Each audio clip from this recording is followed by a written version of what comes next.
Cool. Okay.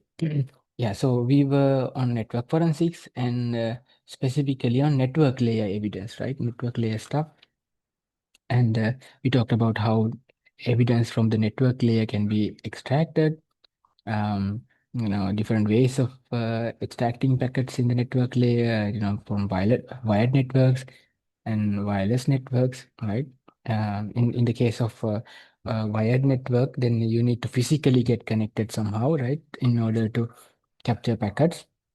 So there are different ways of doing that, and if it is a wireless network, then it's relatively easier, right? You just need to have a device, Wi-Fi enabled device, which you put to monitor mode, and then it can basically receive any Wi-Fi packets moving in the vicinity, right? If you are in the right channel, and then yeah, we can basically capture packets and save, right? So this is possible. And then I think this is the slide where I stopped, I guess, in the last lecture. So there are different tools, software tools available in order to acquire network layer data and evidence, right? There are various tools, and among them, there's this important library called libpcap, right? Which is a C library on Unix platforms. Many packet sniffing tools and various other network security tools are using this library behind the scene, right? And there's WinPcap, which is the Windows equivalent of um, the libpcap on Unix, right? And then there are many tools, right? For example, we will talk about some of them a little bit. There's TCP dump, right, for packet sniffing, and then there's Wireshark, and also its command line based counterpart T-Shark, right? And then there's Snort, and there's Nmap, there's Ngrep, MergeCap, TCP flow, Netstat, traceroute, and then let's look up. All these tools can be used to gather network-related data as a part of an investigation, right? So TCP dump is basically dumping network packets captured on a particular device, right? So you can use it to sniff traffic and uh, uh,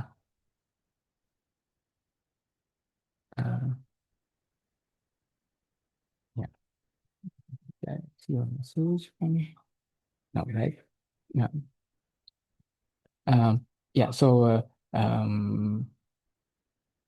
yeah, so um, uh, TCP dump can be used to sniff packets and analyze them to a certain degree. And then Wireshark already, it's a GUI based packet sniffing tool. You can capture packets and analyze them. And T-Shark is running actually on the command line, but has almost same features, capabilities as Wireshark, right? And Snort is a packet sniffing tool again, and you can analyze them as well. And you can use Nmap for port scanning. Scanning, I think you know already. Uh, Whenever you are remotely monitoring a particular host, a particular network connected device, one interesting and important thing to do is checking which ports are open on that destination device, right? And depending on which ports are open, you can get a certain idea about what kind of applications are running on that server, right? On that host, right? For example, obviously, if a particular network connected device, host, is running is found to be having its port 80 open, right? That means some application running on that machine is listening to port 80, and usually and most of the times it is a web server, right? If it is port 80 or for 442, port number 442 TCP, which is for encrypted web traffic, right? So simply by scanning ports and checking which ports are open on a particular device, you can get a lot of you can get a significant insight about what kind of applications are running on a particular host, right? Not only about applications, um, based on the responses you get to a request sent, IP packet sent to a particular port number, you can even discover what kind of operating system running on that device as well. So this information can be useful in a network investigation, right? And there's ngrep, which can be used to search through captured packet traces, bit similar to grep, but this is specifically for packet searching through packet traces, right? And then there's merge cap, which can be used to merge packet captures. Let's say you have captured packets have been sniffed in different separately, then you can combine them together with merge cap, right? And there's TCP flow.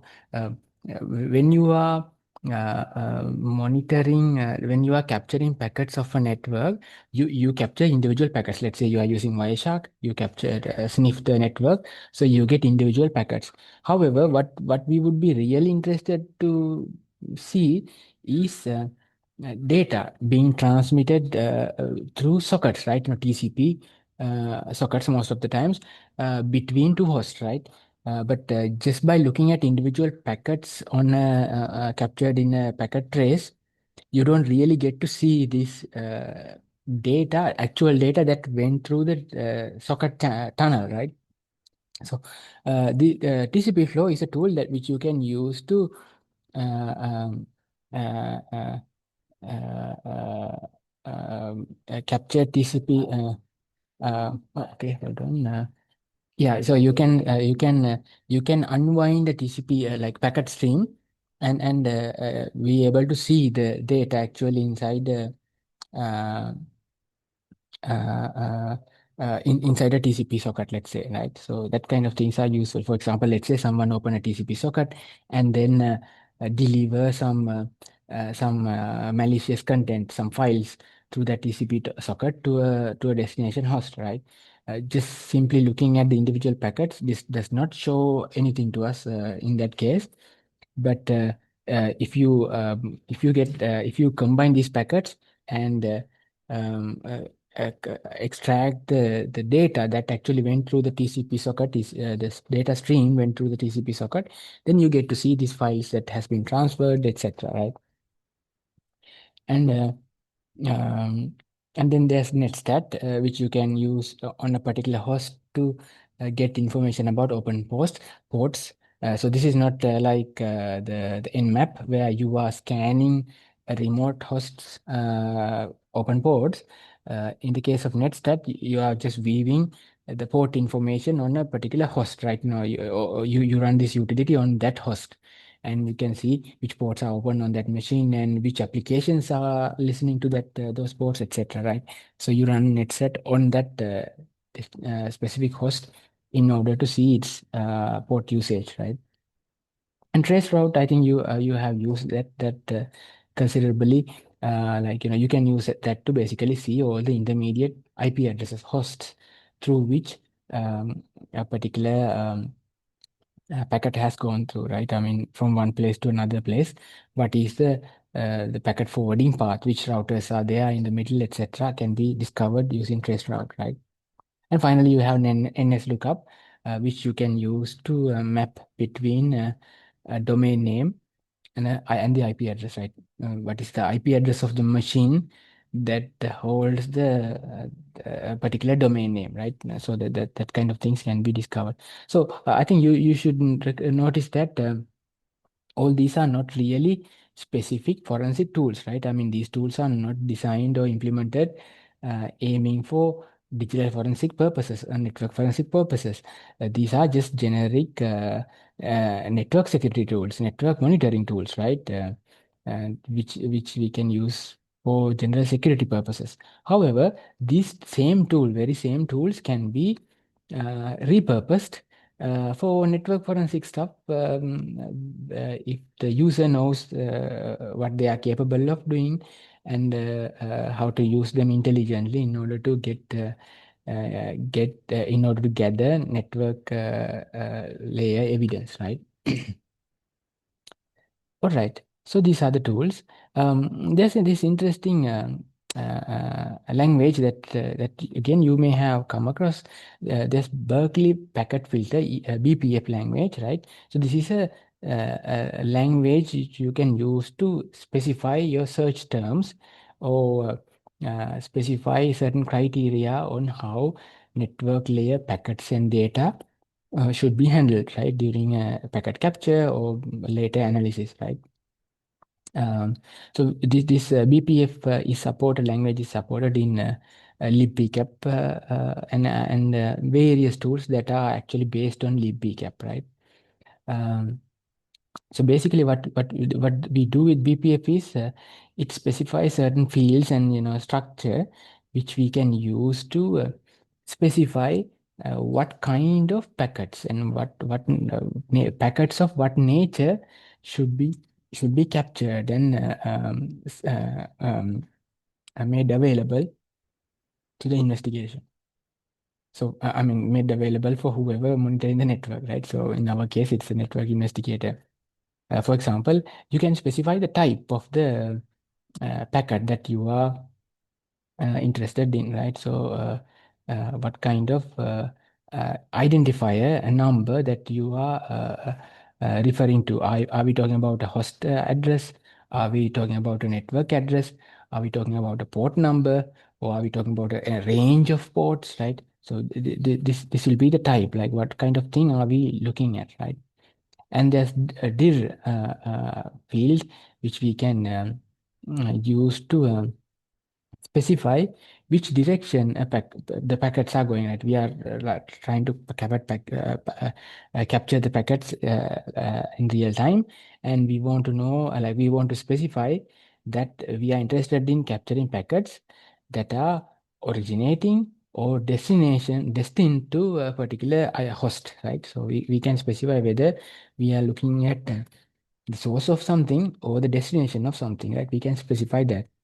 Um, and then we can specify the protocol as well. There are various protocols at different layers up to the network layer, and we can specify those protocols as well, right?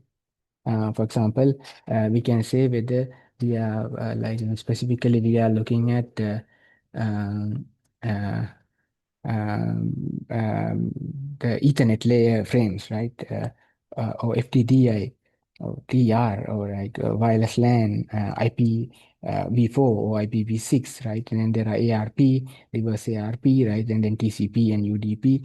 There are different kinds of protocols specified in the BPF language, which we can use to specify what kind of packets of what protocol should are we interested in, right? So we are not going to look at all the content. The whole point of this is when you are capturing live network traffic, especially in a busy network, you are going to end up with a large quantity of packet traces, right? I mean, large number of packets, and obviously no one can um, I mean go through all these captured packet traces and try to acquire evidence and identify specific things, right? It's hard because there's too much content, too much packets to look at, right? So it is obviously needed to filter things and like remove the unnecessary things and make sure that we are only looking at things that are that we really want to see, right? So we can use them, these kind of parameters to filter and isolate the kind of data that we want to access, right?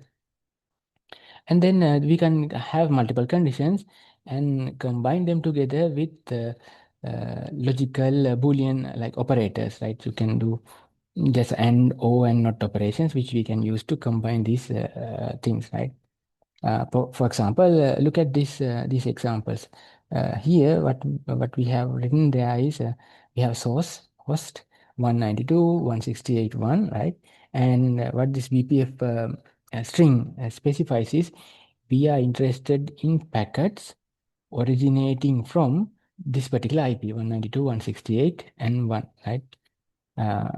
Okay, this IP address is not complete. There's a piece missing. That's okay. Uh, so what we are interested in is this IP, like packets originating from this particular host's IP, right? Similarly, there's the other BPF string specifies UDP DST port not 53. So what we are interested in is anything but not this specific not packets which are meeting this particular condition, right? I mean, if there's a packet that is destined to like if there's a UDP packet whose destination port number is 53, then that packet will not be selected by this criteria, right? But anything else is okay, right? We are interested in UDP packets that are destined to anywhere other than the port number 53 because of this not operation, right? So this is again another BPF language string. So we can use them. Basically, if you have used Wireshark packet sniffer, then you can use these such strings in order to isolate the packets and in order to look at, I mean, only look at the packets that you want to look at, right? So this can be used. Okay, these are just for the next few slides. I'm just going to like briefly um, talk about like how some of these tools can be used run, right?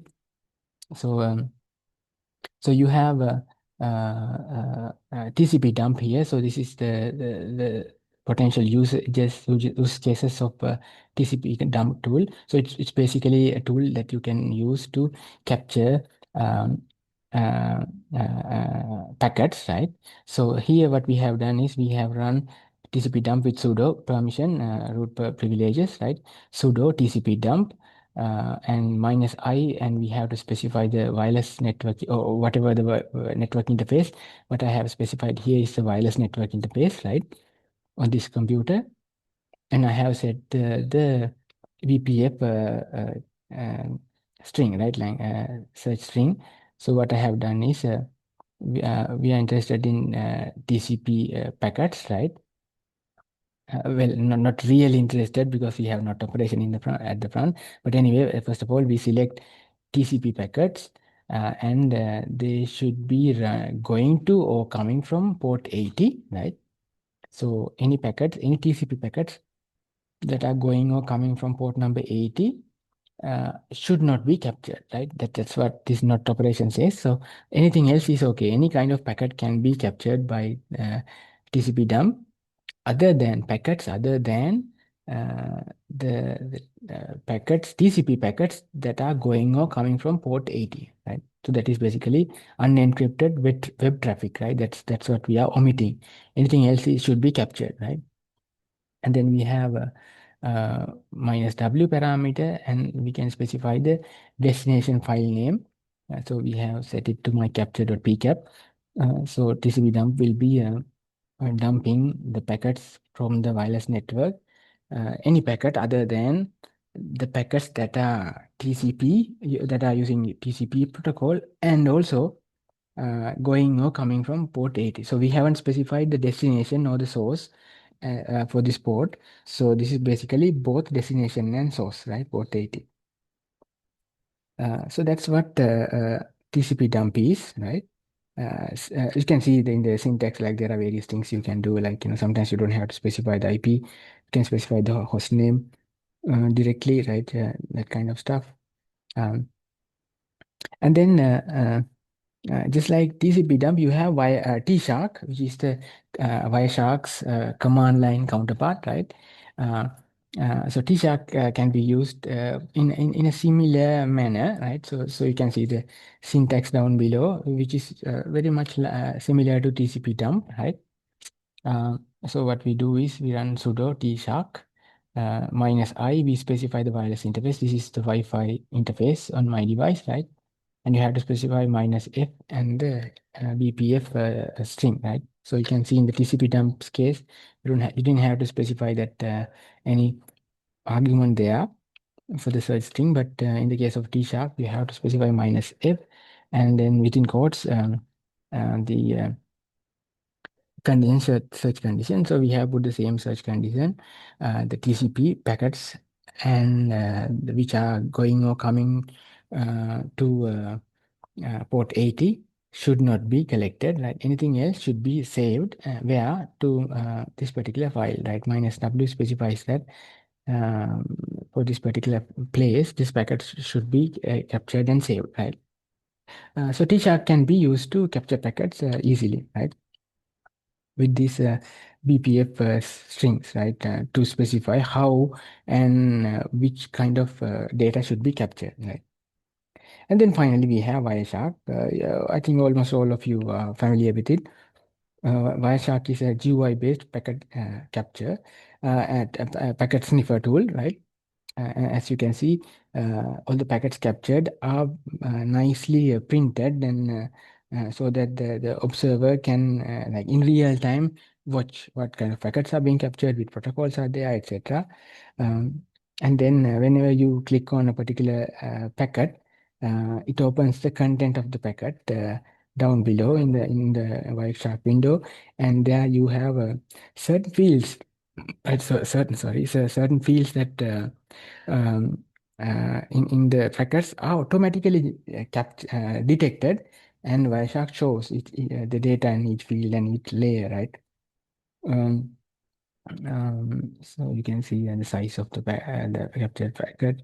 And in the beginning we have a Ethernet 2 uh, interface, right? So um, the Ethernet layer, the header of the packet, right? And then you have the IP layer header as well. And then what we have is a UDP, user datagram protocol. So it's a UDP packet. So a UDP packet has been placed inside an IP packet, and which this IP packet is placed and sent through Ethernet 2 interface, right? So through a wireless network, wired network, right? So you can see this the structure and the like components of like different layer headers of every packet, right? And then this must be something now very familiar to you. I mean, you may have used Wireshark earlier for various other things, so you have seen this, but this is not, but now we can have a fresh perspective on this. So this is a hex dump, right? We heavily use hex dumps to perform file system forensic analysis, right? Um, in this particular case, what we are seeing is a hex dump, but this hex dump is actually dumping the content of a particular packet currently selected, right? So you get to see the hex dump of the entire packet. In this area, you get to see the content extracted from the packet and shown in a structured manner, of course. But sometimes it doesn't work. Like, Wireshark is not able to extract all the fields, all the headers in a particular packet, and because of that, it fails to show this information in this row. But since you have the hex dump of the packet, if someone wants, they can manually, they keeping IP packet header details and various other documentation details with hand. Someone can actually manually analyze the hex dump, right? You can manually analyze the hex dump and um, like extract data as well instead of relying on Wireshark's structure, right? And yeah, so this is a potential case for having to manually analyze network packets. So in this particular case, as you can see in Wireshark, it shows source IP, destination IP, and the protocols and various details, right? Now timestamp, all these things are shown properly. So you can you on Wireshark you can see them, right?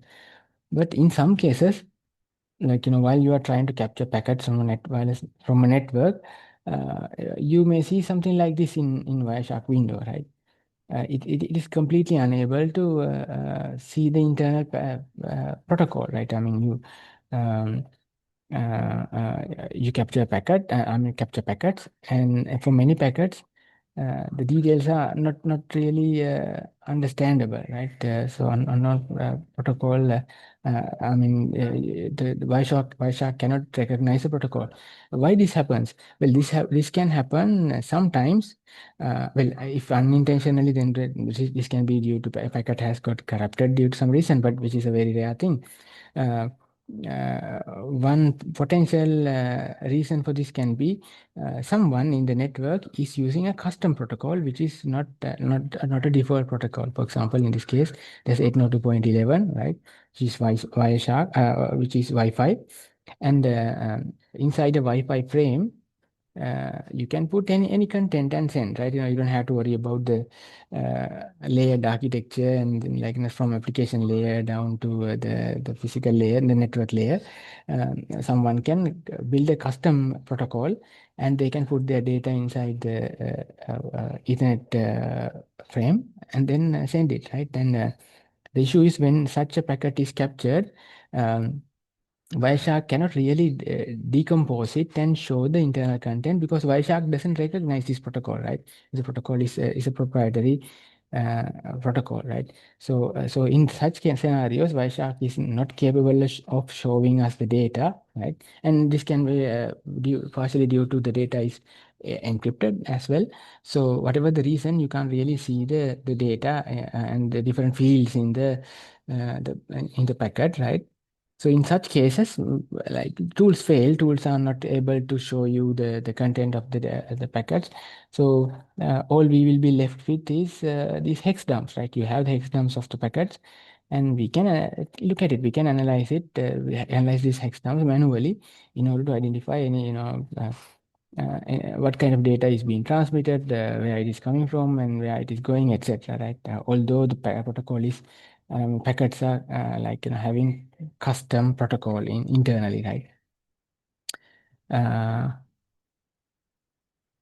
yeah, so that's about manual packet inspection, right? Um, so far what we did was we discussed tools that can be used to passively capture traffic, right? Passively acquire network data evidence. So you are basically, as an investigator, you are basically sitting in the middle of the network, and you can see the traffic going in here and there. You capture this traffic, and then based on whatever the case, like from where the data is coming from, from where the data is supposed to be going, you can do the analysis, right? um, all these things are done on, on the network, on premises, right? On the network. Um, However, so when you do that, you are not really, uh, you are not directly engaging with, or you are not directly making any changes to any network device, right? When you capture traffic passively, you are not really making any changes to the network. The network packets will originate from wherever it is, and they will reach their destination, regardless of whether someone is, like, a network investigator is capturing packets in the middle, right? Um, so that is why we can call it a passive acquisition, right?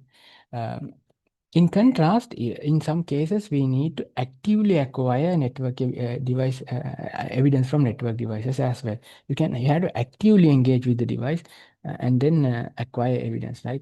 For example, many network devices have they maintain certain kind of log, right? This log maybe logging information like, like logging in of people, like, who logged in last time and what kind of things they did there, right? Or it can be about, packets being transmitted, some brief entry about every packet can be logged in some devices, right? So there are different kinds of logs, right, in network devices, and they can serve as good network forensic evidence, because most of the times in real life, by the time you, I mean, as an investigator, you enter to the network to have a look. Like the bad guys may have, like, already done what they wanted to do, and I mean it may be already over, right? The attack or network-based attack or the cybercrime may be over, right? So there's no way. In many cases, it is not possible to capture traffic, network traffic, network-based evidence while the crime was, or the bad thing was ongoing, while it is happening, right? However, logs are not live things. I mean, logs, like, after an incident happened, someone can have a look at the log files and try to identify anomalies and, anything unusual has happened in the network, and which can lead to, like, some good findings in an investigation, right? So log files serves that purpose. So you can look at log files on a on network devices in order to see what has happened in the network in the past, right? Not right now, but in the past. So we can access that kind of information by actively engaging with the device. To do that, we may have to remotely log into the device or remotely access whatever its facility in order to read its data, right? Get its network log related data, right? So uh, there are different ways of logging into and using these devices, right? I mean, interacting with devices. One possibility is this utility called screen, right? Screen utility, which you can use to get to console logins of devices. So for example, in this case, we are running screen command with -L set to the network interface, right? To which whatever the interface, the network device is connected. So you basically log into it, and then and you can see if you can extract the log files or any other hints about the incident, right? And then there's the remote login secure shell, right? SSH. You can specify the IP address of the application listening to you, on which IP address, right? So once you specify the IP address and the port number, SSH can try to log into that device, right? And it will probably prompt for password, right, for us to enter. So secure shell is there. And then there are some commands like SCP, which can be used to do some certain, like, very useful things, such as copying between a remote server and a local device, right? You can just simply copy files between. Some people maybe use only using SSH to remotely log into a device, but uh, whenever you want the data on a particular server in a particular folder back on your device, then you need to like copy them, and secure copy can be SCP, can be a useful tool, right? For example, you can see here in this example, we have a SCP command run with port number 4022, right? And the destination username and IP address of the server, right? So, and also which file to be copied, right? SCP means you are trying to copy files across the network. So you have to specify the username, password of the server, and write the path, like, path to the whatever the file that you want to be retrieved, right? And then you wrap it up with SCP -P pass port number, right? So with that you can uh, uh, uh, extract, copy if this file, this particular host has this password file located under the etc folder, uh, uh, you can copy it, right? Using a cp command to the local folder. So this dot here, which you can't see, there's a dot here, so you can copy this file content into this doc folder, right? um, uh, right. And then okay. And then there's Telnet, which is a bit old tool. Nobody no longer uses it, it seems. Like before the SSH, we were able to remotely log into um, hosts through Telnet, right? You basically specify the IP address and the port number, and then telnet somehow I mean, if the telnet port is like supported on a particular host, you will get the telnet login prompt, and you can interact with this particular host, right, through that port. um, However, one issue with telnet is it is not encrypted communication. Data are stored in I mean, data are transferred in plain text, so you shouldn't use that to transfer any confidential data that someone, a man in the middle, might be able to extract, right? Um, The alternative is SSH. So SSH, with SSH, you get the encrypted data. So any man in the middle attack to copy the content that you are sending and receiving through the SSH connection will be safe, right? Nothing going through it can be seen by a man in the middle. But in the case of telnet, it's plain text basically. So the traffic goes in open, and someone can exploit it. So we don't use telnet much, right? Nowadays. And then there are other things for actively acquiring data from devices, network devices. Just the SNMP protocol, like simple mail protocol, which like by reading like whenever you capture email packet, like email being sent through the network, uh, uh, most likely it's SNMP protocol it uses, and in that case you can capture the packet, and you can analyze it, right? Uh, yeah, and there are various proprietary tools. For example, um, uh, uh, there's web interfaces and various proprietary interfaces as well. For example, if you think about a Wi-Fi router, it usually, like most of our home broadband routers, they run a small web server, right? They run a web server on them, and the web server gives you the functionality to log into this router and make settings, right? There are forms and menus, etc., through which you can configure this router, right? So many network devices provide some sort of such remotely accessible interfaces which you can use to um, uh, analyze. I mean, which you can use to handle the devices, right? Um, Someone can remotely log in or use these interfaces in order to actively gather network related evidence from devices as well, right?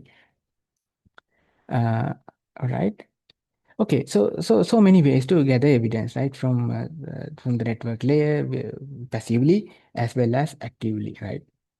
Um, yeah, this very brief thing I wanted to mention that of course if when something happens, when incident happens, of course you have to like go and find network related evidence. However, this is volatility of the network and the nature of the network layer packets makes it very hard to do a post incident analysis, right? For example, let's say there's a network-based attack to a server, right? And then so you go as the network as the investigators, but the attack has happened already, right? I mean, there are no attack packets going through the network right now, right? And so yeah, so like capturing packets live may not help much, right? And even remotely log into these devices and uh, checking what's going on them will not help much if the attack has already happened and it's no longer prevailing, right? So, most of the network-based investigations are very hard to do because it's too late. By the time the network forensic team jump into action, it's a bit late, right? So, what we really want is our networks should be designed.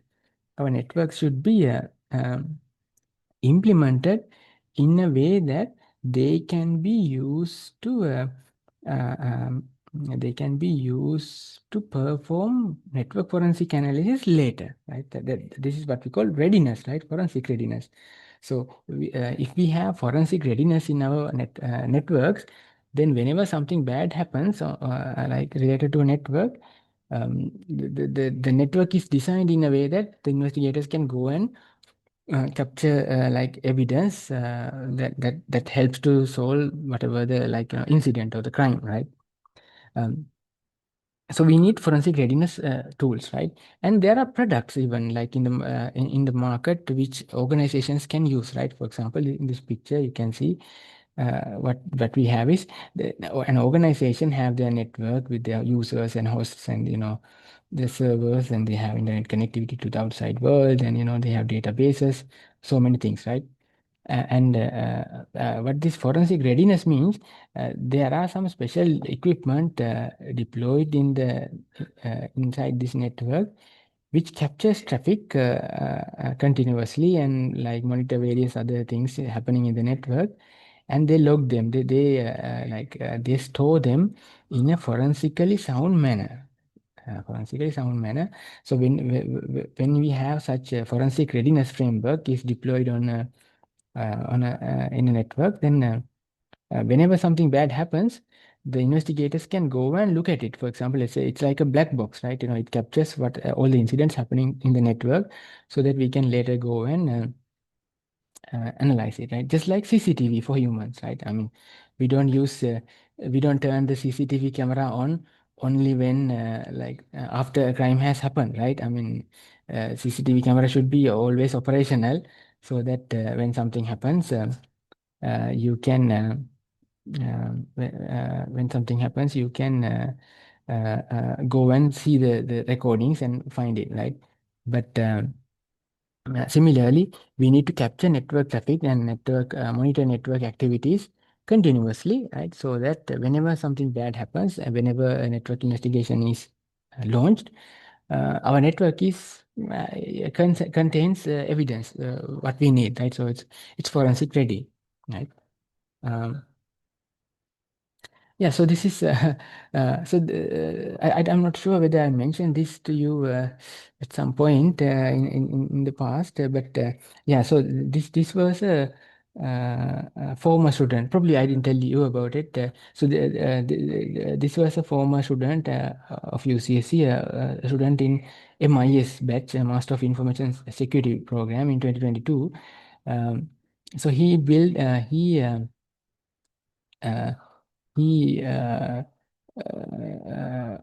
built as a part of his project, he built this forensic ready device to monitor Wi-Fi networks, right? So as you can see, it's built with things by reusing things. You can see top part is basically a LED lights cover, right? And then bottom part is again a PVC end cap, right? PVC tubes end cap. And yeah, so he built this thing with tamper proof and forensic readiness. So what this device does is you deploy this device in a network, right? Let's say in some organization's network, and this device is connected to the power supply of wired power, but at the same time it has auxiliary power like battery inside it as well. So if the power loses power, then for some number of hours the device can still operate without losing power, right? Without running going dead. Uh, and inside this device, there are multiple Wi-Fi network interfaces, right? So what it does is it it's in monitor mode, and it's continuously capturing packet in the network, right? It continuously capture live packets. Uh, and then store them in a tamper-proof manner. So the data packet captures are hashed, and these hash values are used to ensure the integrity of the data captured. And then sometimes it attempts to break encryption as well in order to see the content payload of the packets. But in some cases it can't, so it just look at the headers, right? And it uses some API. I think it was Virus Total or something. So it uses some online API services in order to sometimes pass these network traces in order to scan and see if there are any like a malware going through this network, etc., malicious activity contents going through the network, right? And this is tamper-proof in the sense that it has several mechanisms in place so that whenever someone attempts to do something harmful physically to the device, it can detect that and notify it. It's going to send an SMS and I think email as well to the admin about it. So what kind of tampering? It has GPS. So if you try to move the device from this deployed environment to another place, or someone try to steal it, the GPS, it has a GPS receiver, so it can detect that the device is moving from its original location, and it can notify the admin. And this casing, right? It has developed with some sensors, so that if somebody attempts to open the casing, then it's like it is going to detect that and notify the admin about it. So it has some kind of sensor to detect when the lid is open, right? So that was a really interesting device. And uh, uh, uh, and then uh, yeah. So okay. So that was his Achilles master's project, and then he submitted it to actually NBQSA as well in 2022, and he won silver award on the postgraduate student category. So yeah, so it's just a student project, but went a long way. And he's currently actually a PhD student in University College Dublin, doing his PhD on digital forensics domain. And actually, his supervisor is my supervisor now. So I mean, he joined the same research group where I did my PhD. I did my work. Um, yeah. So this is a forensic ready device that you can use to monitor network, just like this idea that we mentioned. There are actually commercial products, of course, out there that are providing forensic readiness capability for organizations for their network, right? Um, all right, so that was about the network layer related evidence coming from the network layer during a network investigation, right? Um, we'll jump to the next slide set after the break, I guess. So we have finished the network layer. So what we should do next is discussing the application layer evidence, right? What kind of evidence are available on the application layer uh, um, uh, for network forensics, right? There are various applications, and how they can be used to they can help network investigation. Let's talk about it after the break. Yeah. Um, so. uh, I'll pause the recording and then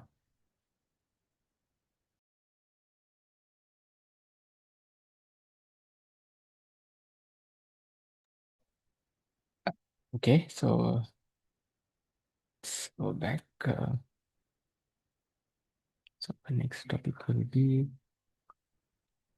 application layer.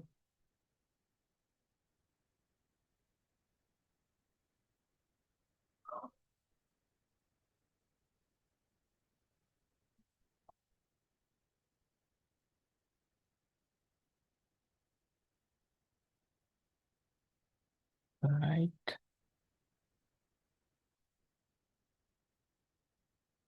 Okay. All right, so let's continue. So our next focus is on application layer of networks. So as a part of a network forensic investigation, um, we will be dealing with different kinds of applications, network-oriented applications, right? So these are application layer stuff and part of network forensics, right? Um, so if when we think about the use of internet services for legitimate purposes, I mean, internet is designed to do good things, right? I mean, we can do online shopping and send emails and watch movies, and we can chat and communicate.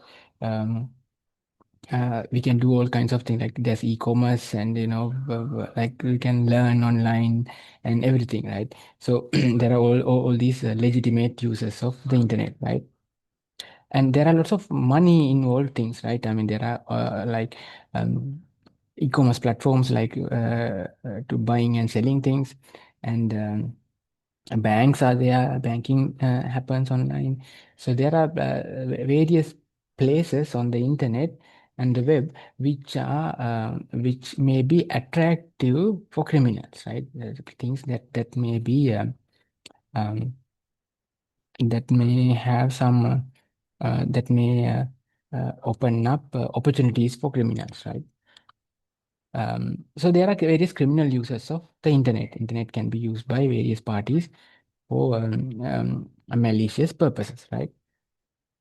Uh, Especially this, this social and financial activity that happens on the internet makes it very attractive place for criminals, right? For example, through the internet, people can impersonate others, right? You can send emails, scam people, and through social media as well, and get them to pay money, etc., right? And then there are sexual offenders out there, right, which are using internet services, web and social media, in order to like victimize other people, right? And then there are other people who are harassing. There are criminals who are harassing other people, right? Threatening people and asking for ransoms and all kinds of things, blackmailing people, etc. That happens on through the internet services, right? And then thieves, like hackers, break into networks, organizations, internal networks, and steal valuable data such as credit card details, trade secrets, etc. Right? Um, and there are hate groups on the internet, like for racial and various other purposes, spreading hate and misinformation, etc., right? So all these things are bad use of the internet services, right? Applications are on the internet. So because of that, network forensic investigators have to look at various internet network-oriented applications and conduct investigations on them, right? But when you are doing network application layer forensic investigations, um, you are basically accessing or trying to reach systems that are currently in use with the criminal or the suspect, right? So because of that, um, uh, while conducting, so it's like this. So while trying to conduct the investigation, the investigator can get exposed to criminals or like the people, the hackers as well, right? For example, when you are trying to gather like evidence from somebody's computer through the network, the investigator can get exposed, like the criminals can get to know who the investigator is, from where they are accessing the network, or the hosts, etc., right? Similarly, um, uh, um, the criminals or bad guys, when they are doing bad things through the internet network services, they don't want to get exposed as well. They don't want to easily give away their identity, right?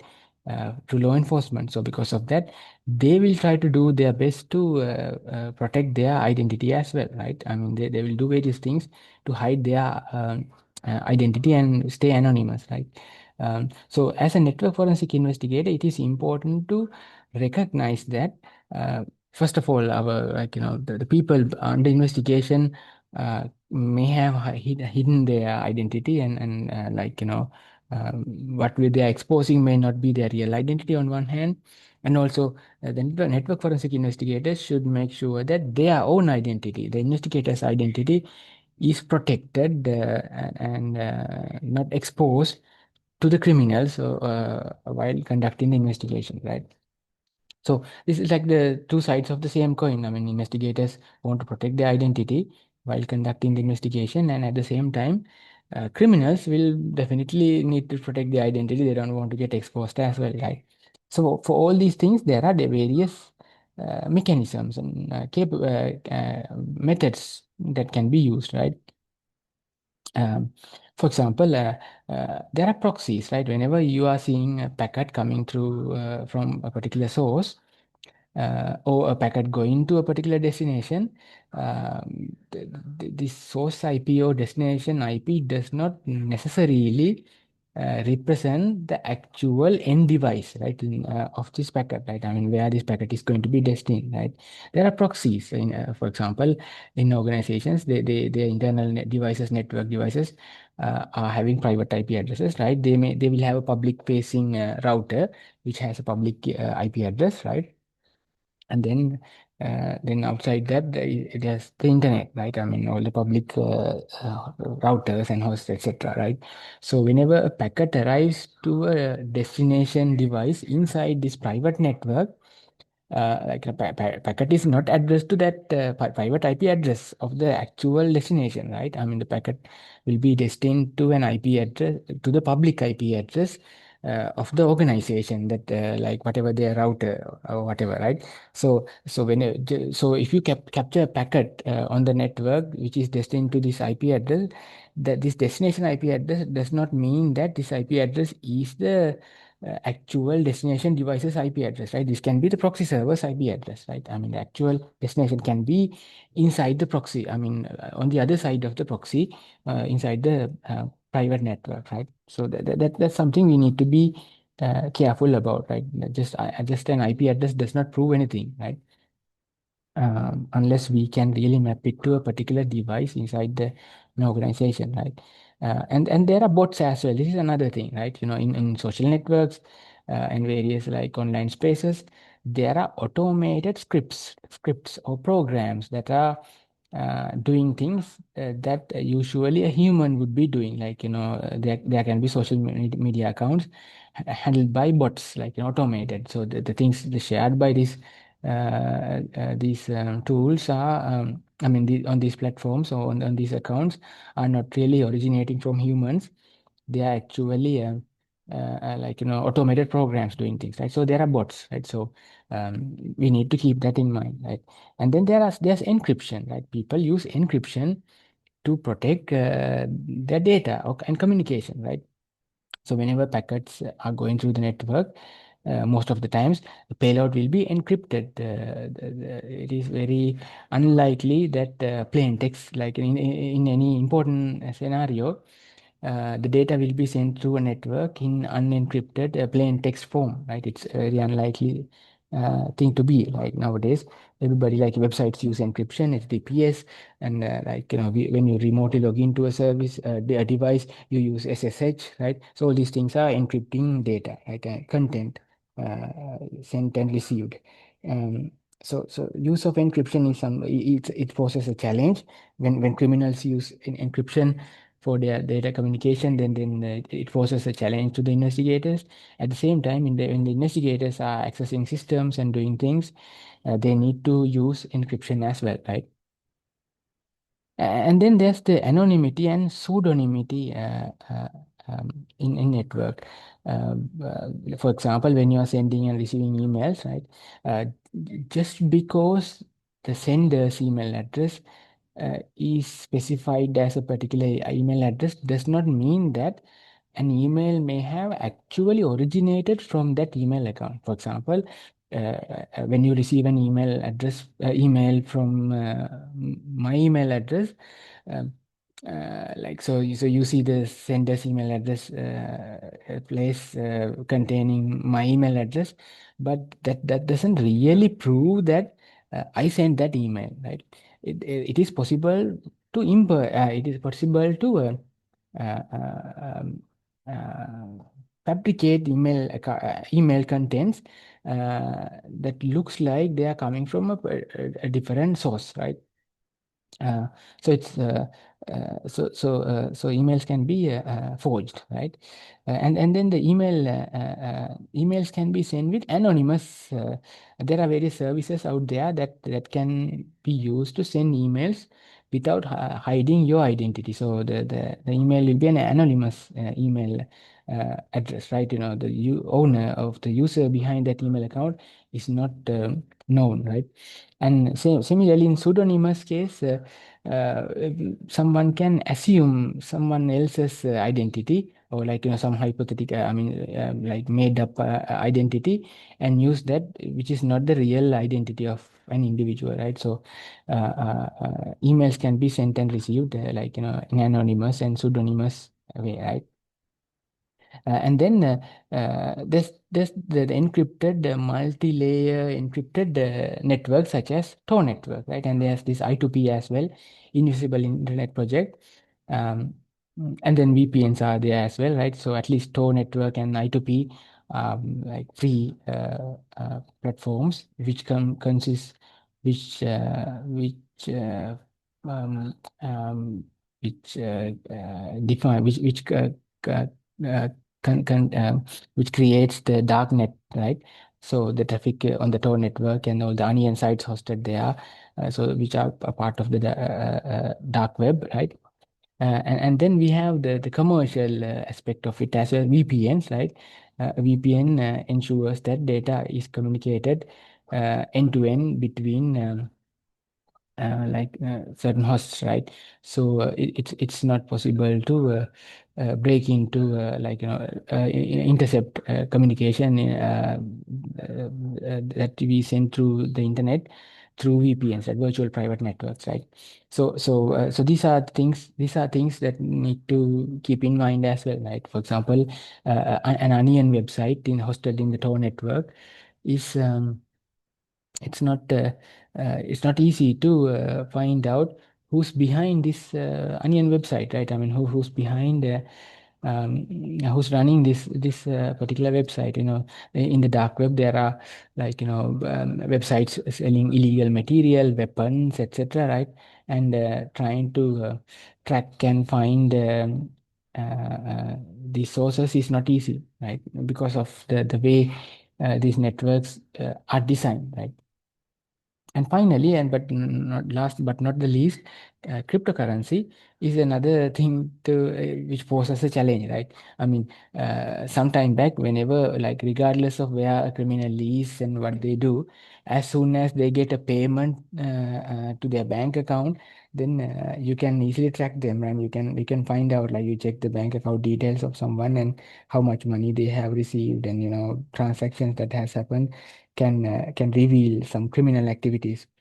However, with cryptocurrency, the emergence of cryptocurrency fully revolutionized it, isn't it? I mean, like, someone can, while hiding their identity, someone can send and receive money, basically, right? With cryptocurrency. So someone can send um, for example, if someone can sell some illegal material on the dark web or just on the internet, and someone else can pay for a service or to buy something, and the payment can be done through Bitcoin or something similar, like some cryptocurrency, and there's no way to track, who made the payment, and where the money went, like, to whom. This cannot be tracked due to the way cryptocurrencies are designed, right? I mean, these blockchain architectures, they are designed in a way that and there's no way to track, from where money came and from to where money went, right? So that is the advantage cryptocurrencies provide. But a lot of criminal, people with criminal intentions use cryptocurrency to get paid, and it's very hard to track them. Right? There are certain efforts to track them actually out there. I think, I'm not sure if I have mentioned, organizations like Netherlands Forensic Institute. They have uh, um, they have um, they have dedicated teams who monitor dark web and look for transactions happening, for various services and things sold in the dark web, and cryptocurrency transactions. Whenever, transaction happen, they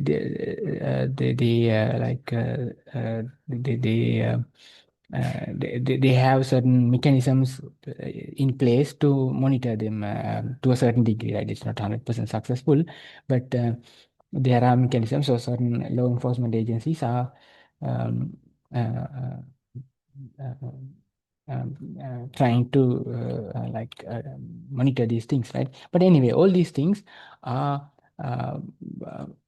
providing certain online anonymity, and helps people to hide their identities, which can be used by people with criminal intentions to hide their identity. And at the same time, law enforcement, while they are conducting an investigation, can use these mechanisms to protect their identity as well, right? All right. Um, yeah, so let's talk about a specific kind of network-based application on the application layer, and see what what can be done there, right? Um, um, so as I mentioned a short while ago, emails can be forged, right? Emails can be forged. That means um, uh, uh, you can receive an email from someone, and the sender's email address is mentioned as that known person, right? You know who that person is, right? However, maybe the email was not actually sent by that person, like, somebody else, some third party fabricated this email, and sender's email address was set to look like the email address of your friend or the person you know, right? So, for example, in a scam, you can receive an email from a friend asking for money or some other thing, and then you believe that this is actually your friend, the person you know, because the email sender's email address is actually your friend's email address, right? But in reality, it can be some third party, like originating this email, right? So that is called email forgery, right? So emails can be forged, right, to a certain degree. Of course, it's not that easy as I'm telling it to you, but the emails can be forged with certain techniques. There are people, like, using various techniques to do that, right? Um, so it is important to track emails and check from where an email originated, and did an email actually originated from the sender it claims to be, right? So that is the kind of thing we are interested in finding out, right? Um, as a part of an investigation, you may have, like, an email as a key piece of evidence, and you want to prove that this particular email was sent by this particular person, right? Or you want to ensure that this particular email was received by this particular person, right? So uh, um, that that very that that, the detection is important, right? Um, we need to briefly talk about how emails work, so that so so so that you will have some idea how email forgery happens, right? I mean, this is not a complete technical uh, uh, description of how emails are forged, but at least a high level idea of how this can be done, like the weaknesses or the loopholes in email system that may enable forgery of emails, right? I think you have learned email security or something similar in some courses, network security courses, probably. Yeah, but anyway, let me briefly talk about this. So this our emails are sent and received using this protocol called SMTP, right? Simple Mail Transfer Protocol. So Simple Mail Transfer Protocol was designed like so many years ago. It is modeled after our typical our classical postal system, right? Classical postal system. How does our classical postal system works? So you want to send a post to a friend or someone, right? So what you would do is you write the letter, put it in an envelope, and write down all the, like, sender's letter, like postal address, and probably, like, if it is a registered post, probably return postal address as well, right? And then you go and like put a stamp on it, and uh, put to to a mailbox, right, in the post office, let's say. And then what happens? So these letters, these posts collected in a particular post box will be collected by whatever, this regional post office, let's say, right? The staff there, they collect it, and then these letters will be sent to a particular central, like, more more central. It may not be the most central one, but some regional sorting center where this post will be sorted based on where these letters are supposed to go, the destination, right? And then the post will be sent to another place, right? And that let's say that is the central most place, right? And from there they check where the destination post address is, and then they will send it to that destination region, right? So whatever the postal station that covers the post office that covers this region of the destination address will receive it at some point, right? So eventually this letter is delivered to the inbox, letter post inbox in whoever the intended recipient's house, let's say in their post box, right? So that is how it goes, right? So there are several intermediate stations that sorts this email and forward to another sorts this post and forward it to another relevant postal office, right? So this is how it moves.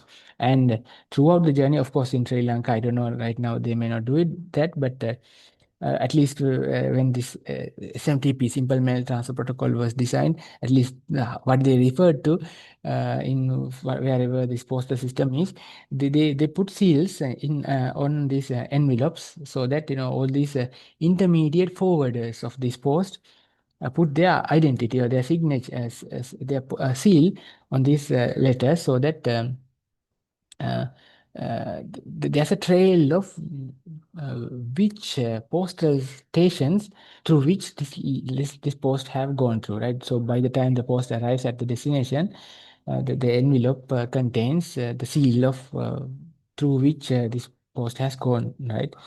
Sorted. Um, uh, Similar to this, because the simple mail transfer protocol is modeled after this traditional classical postal system, in the SMTP protocol, which we use to send and receive emails, they also have this intermediate postal station like structures, right? We have this. So we call them MTAs, message transfer agents, right? Message transfer agents, MTAs. So there are many MTAs. If I am the sender of an email, um, I will have an MTA of my own, right? My service provider will have its own mail transfer agent, right? Similarly, our recipient email receiver, they have their own mail server, which serves message transfer agent job, right? MTA, right? And there will be many other MTAs in between as well, right? There can be other MTAs. Um, so what happens is when we are sending an email, this email is first received by our own MTA, I mean senders, service providers MTA, message transfer agent, and it will forward it to another MTA, and it will forward to another MTA until it reaches the destination mail transfer agent. Destination mail transfer agent who's responsible to take care of the mails that should be received to this particular receiver, right? And the interesting thing is, when all these message transfer agents, all these MTAs in between, whenever they forward an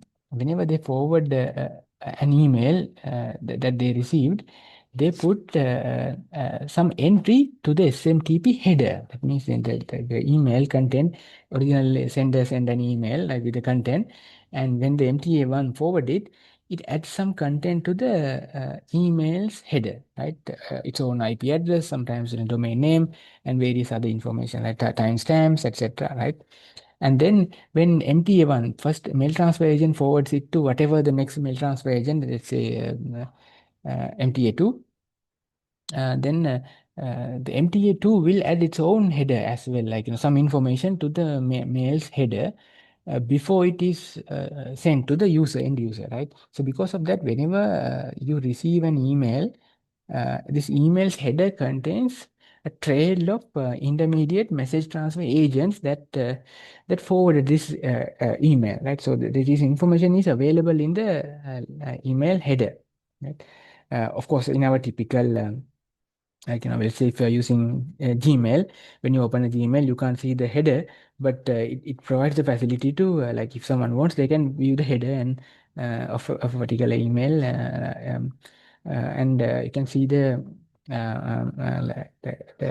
intermediate MTAs that forwarded this email, right? Um, So that's how the SMTP protocol sends an email, right?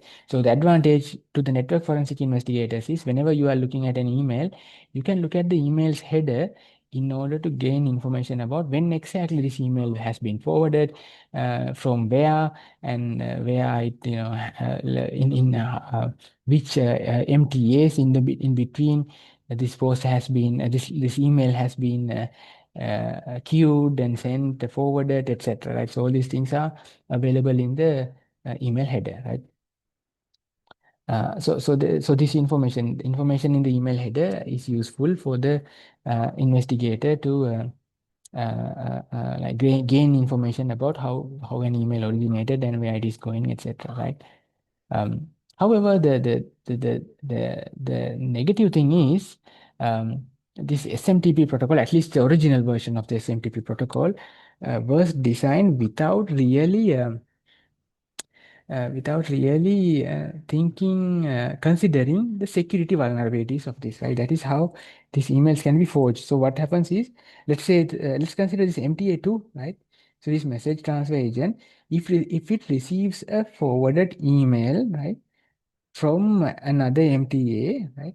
And this forwarded email header says that, okay, this email originated from this particular sender, and it was forwarded to this MTA first, and then it was from to that MTA, and then now it has been forwarded to this MTA too, right? So this email header will contain those information, right?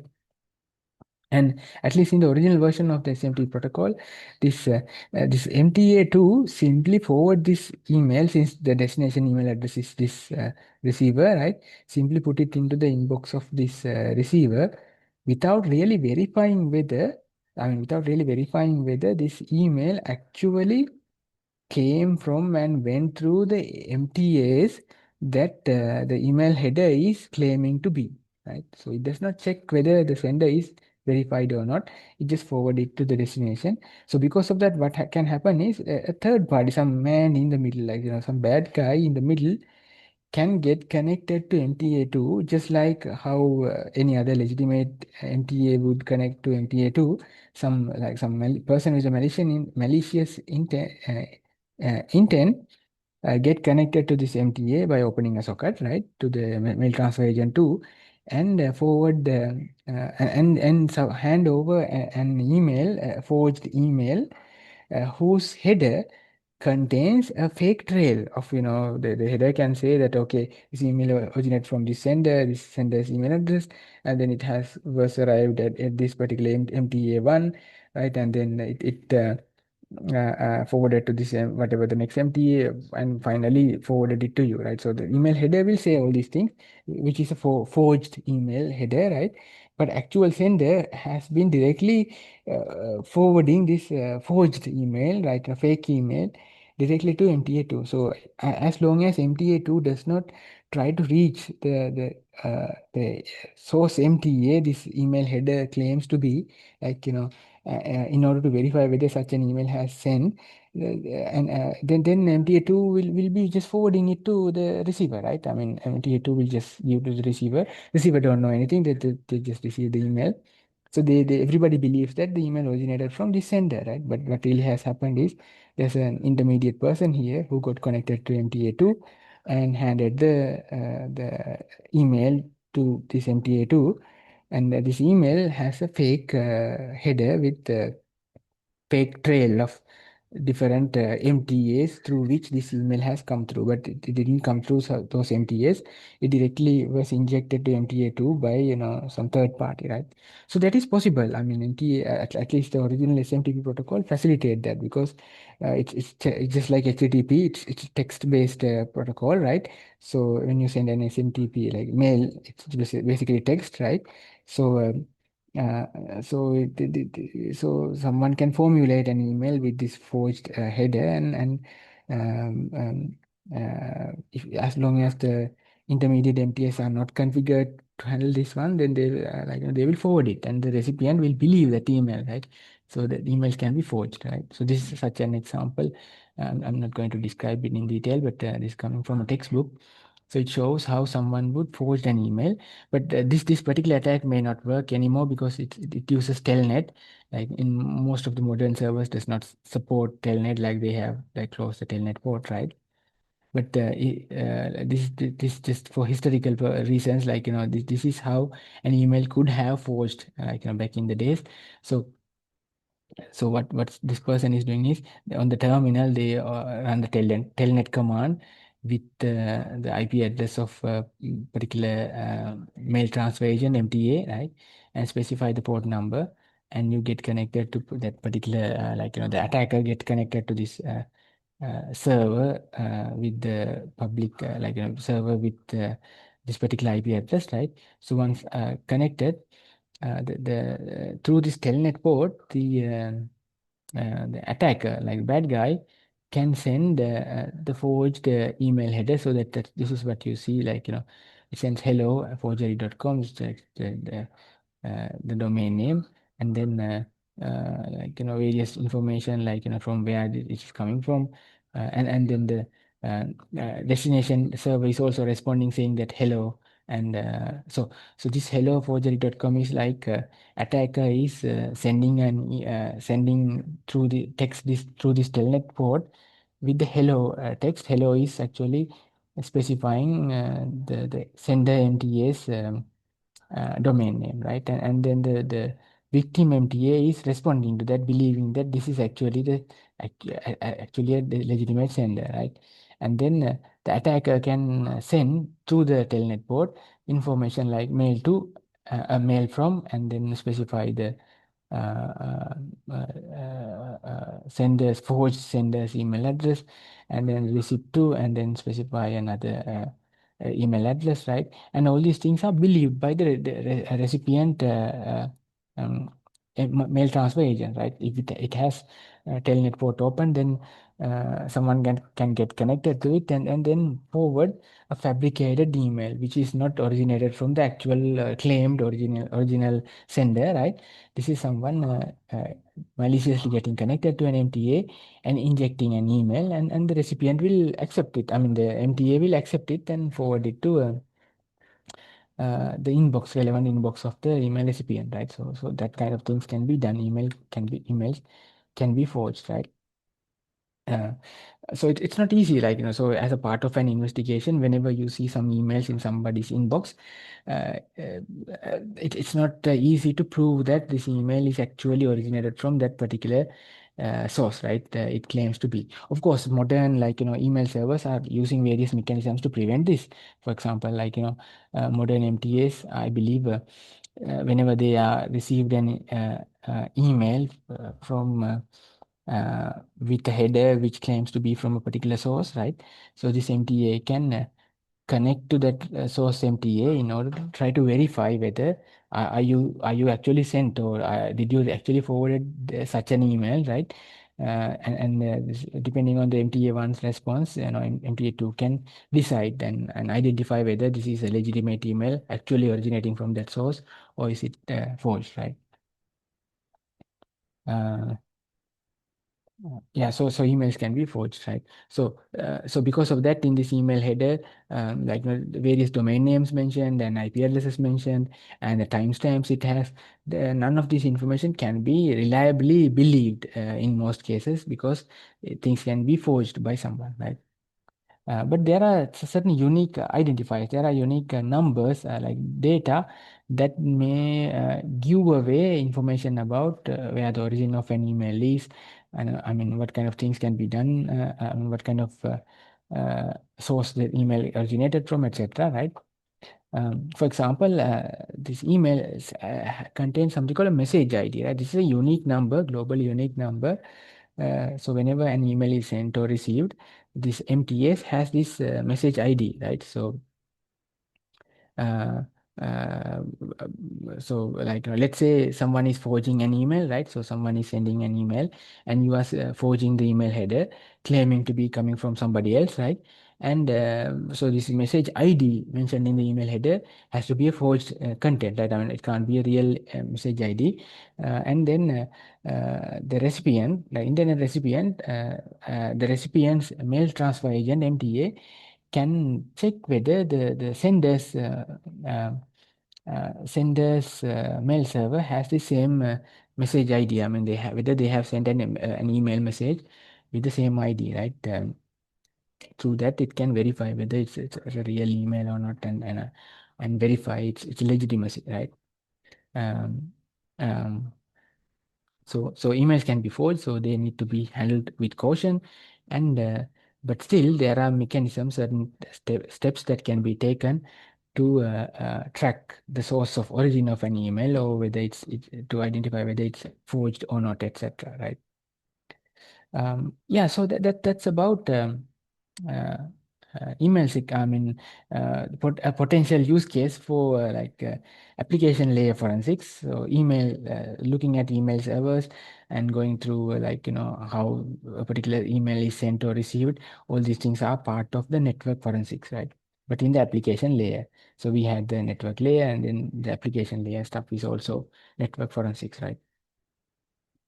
Um, yeah. So I think I have another slide set, open source intelligence. Um, what should we do? Let's go through that as well pretty quickly, because we have like 15 minutes. I think I will not need much time to finish this part, so that we can be done with network forensics, right? So we can move on to other things like memory forensics, etc. in the coming weeks, right? We have memory forensics and malware forensics remaining. So let me quickly cover this part as well. Let's do that. Okay, so we looked at network forensics from various perspectives, right? At different layers, and with different layers provide different kinds of information for different kinds of purposes, right?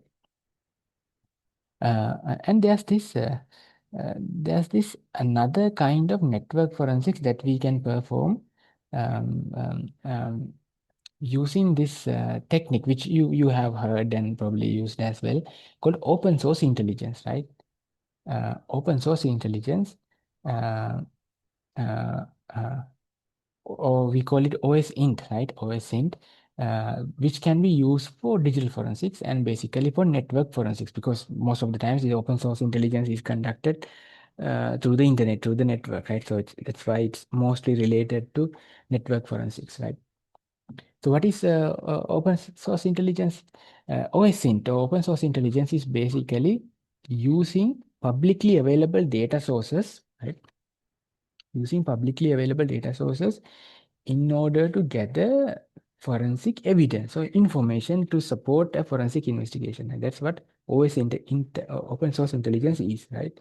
For example, um, whenever you want to know about someone, one thing you can do is you can just simply search on the web about that person, right? And try to see what kind of, are there any online resources, social media accounts, and blogs, and news articles, or whatever, on the internet. Are there any places where you are there any results coming from the source, from a search engine like Google or DuckDuckGo, etc., right? um, any kind of search engine which can like give us information about a person or a place or whatever that we are interested in an investigation, right? um, so search engines are like most common and most useful uh, tool for open source intelligence, right? And yeah, so there are various websites, etc., but among them in the recent times, um, social networks provides a wealth of personal information about individuals, right? Because our entire life and everything we do are like mostly on social networks. So someone trying to gather data through online sources as a part of OSINT investigation can gather evidence, a lot of useful evidence from social networks, right? Where someone lives and what they're doing these days or whatever, right? And then their workplace, or all this information can be simply extracted from social network data, right? So that is part of OSINT, right? Uh, uh, um, um, Yeah, okay. Often OSINT at least in theory, OSINT is about accessing publicly available sources data in order to perform surveillance and gather information, evidence, etc. Right? But in certain cases, you cannot directly access these services data, right? For example, think about social networks. In like many social network services, the accounts like users who share and who have their presence there and share material things. I mean, yeah, they can restrict access to their accounts, right? I mean, they can restrict the access. For example, in the case of, let's say, Facebook. I mean, not anyone can go and view somebody's post, right, in their Facebook account, right? Someone can lock their profile. People can hide, set the permission privileges to access a post to friends only, or I don't know, so access can be restricted in certain ways so that not anyone can access. Although this data is there, as a law enforcement officer, it may be. I mean, as a network investigator, it will be hard to access such accounts unless the actual user grant you permission to access this online available data, right? So there's this challenge. So sometimes in some cases, certain OSINT tools that are available can be need what we call API keys, right? For example, let's say you can gather a lot of data from Facebook or Twitter, I mean X, right, and various other platforms. If you have the relevant permission and the API keys, so that you can gather data. For that, there are actually OSINT tools, right? But these OSINT tools, like by default, they cannot do much in searching and on the web and gathering data. But but in the case of like but when you have these API keys, so whatever the necessary access granted to you from the holders of data, like let's say Facebook or whatever these platform operators, if they have provided you certain mechanisms, then these such as API keys, then the OSINT tools can dig deeper on the internet and gather much more solid and useful evidence as well, right? Um, so what are the OSINT tools? There are well, basically just opening up the web browser and going to a search engine, and searching itself is OSINT as well, right? You can search, and you can go to different online platforms, and they may have some search box somewhere, right, where you can search with certain keywords and gather data, whatever available there, right? So you can manually do that if you want, right? However, to do things in a much more professional and much more efficient way, productive way, there are dedicated OS in tools that can do the same thing for you, right? In this tool, you go and search for a particular keyword or certain information, and the OS in tool behind the scene will access all the relevant organizations, databases, and various online available places in order to get you back the data you want, right? So OS in tools are useful for that purpose. So in my slides, I'm basically highlighting three tools, but there are various other tools out there as well. Um, One can be Spiderfoot, which is an open source OSINT automation tool. So you can use Spiderfoot to perform open source intelligence OSINT about various things. So Spiderfoot has the various modules. It's a modularized tool. So there are large number of modules which can do different things, right? There can be a module that can search in the Facebook for certain accounts. There can be a certain a module which can search and discover email addresses, try to map the owner's name of a particular email address, etc., right? So there are different modules to do these different things. So the user can activate these different modules and get things done, right? And it can even search through the dark web as well. There are capabilities uh, uh, to do in the Tor network, right? And it's open source. I mean, source code is there. You can download it and try things out, right? I mean, you can't do much if you don't have the API keys for most of the platforms, online platforms, right? So you need to have that. And then there's this Recon NG, which is the probably the strongest, most capable OSINT tool, right? So luckily it's again a free and open source um, tool, right? Uh, Open source reconnaissance tool, uh, uh, and yeah, so similar to the Spiderfoot, Recon NG also has various modules, right? It is modular again, and this one is a command line based tool, and by enabling different modules and running them intelligently, Recon NG can gather and provide us various like lots of useful information, right?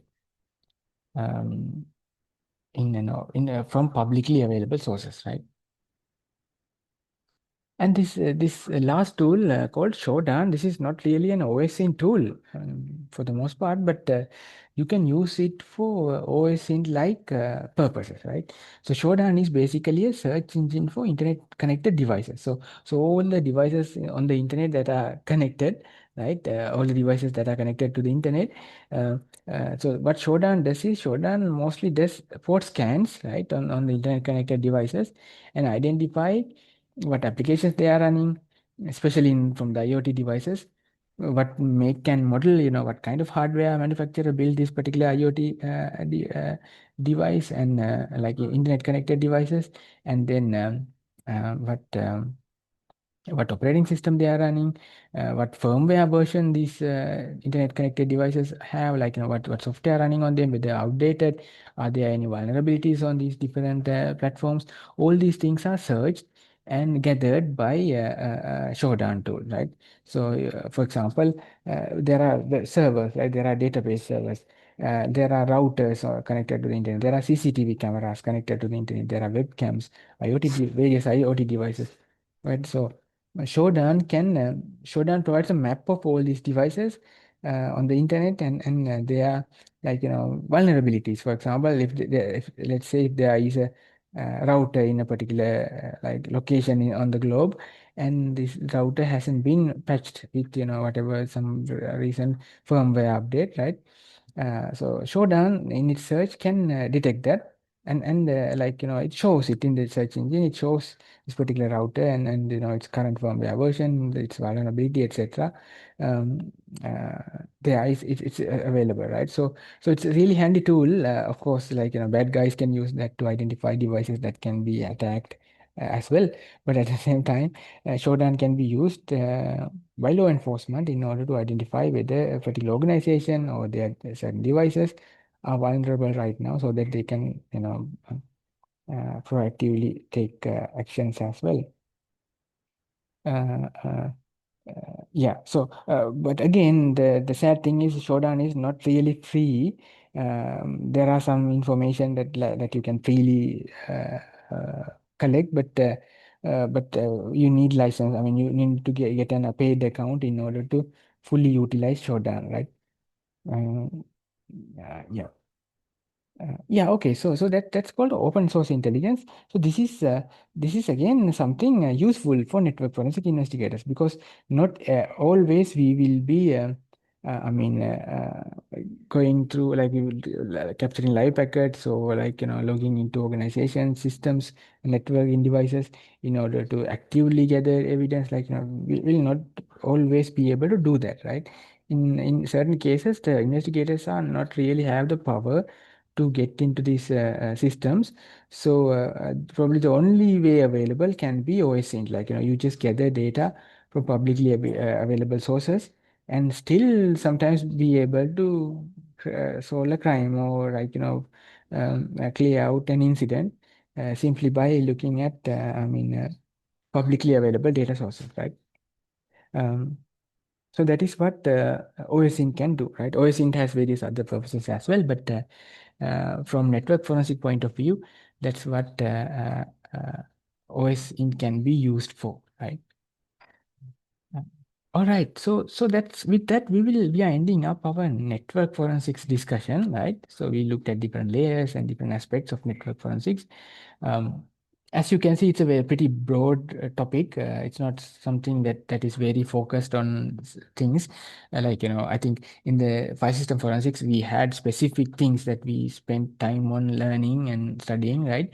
But in network forensics, it's a too broad thing. There are different layers, and there's just huge diversity of applications and protocols. So it's network forensics is not a very straightforward thing, right? There are different aspects to it. Uh, with that, we will wind up our network forensics discussion, right, today. And we have two more topics to do. Um, we have memory forensics, which is an important topic, and then we have malware forensics as well to do.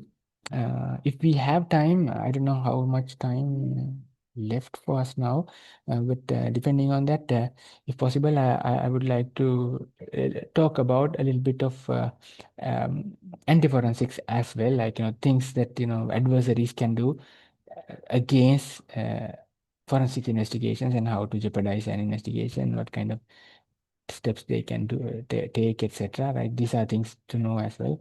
So I might do that in the final week if we have time. It all depends on how much time left, but it's very hard to know how much time left because of this.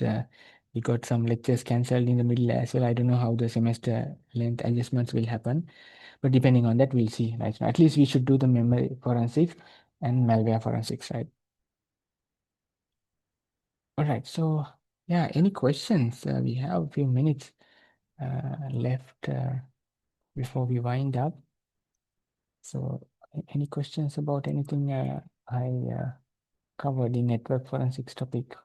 Not even today, like the last lecture and the lecture before as well, I think, on network forensics.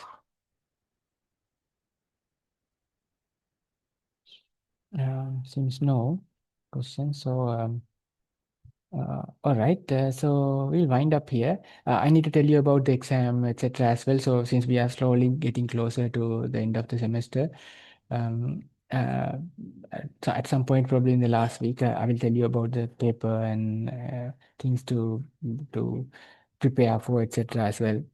It's we still have time, like a few weeks left. Um, yeah, okay. So uh, yeah, let's wind up then and catch up next week, next Thursday. Um, all right. Have a good night, everybody. Thank you, sir. Good night. Thank you, sir. Good night. Thank you, sir.